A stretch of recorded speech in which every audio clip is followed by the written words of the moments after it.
أصدقائي الأعزاء، جميع المساهمين والمشاركين والمشرفين على مشروع أنا عراقي أنا أقرأ، تحية لكم من القلب وامتنان واعتزاز كبير.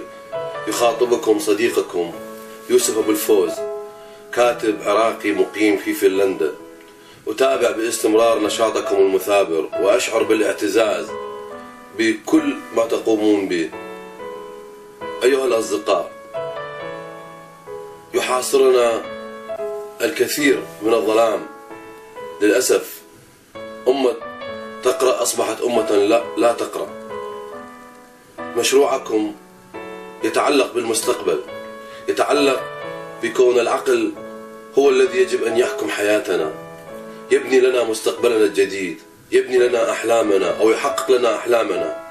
أشد على أيديكم فردا فردا لكل الشابات الجميلات، لكل الشباب الرائعين، لكل الرجال والنساء المساهمين، للأطفال الحلوين الذين يساهمون في هذا المشروع النبيل، هذا المشروع الذي يفتح آفاقا إنسانية كبيرة أمامنا ويخبرنا دائما بأن هذا الوطن سوف لن يموت، وأن هذا الوطن سوف تتحقق أحلام أجدادنا التي حلموا بها، ونحقق حياة سعيدة وكريمة للأجيال القادمة.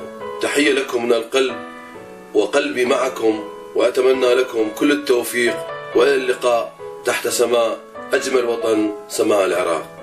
صديقكم يوسف أبو الفوز.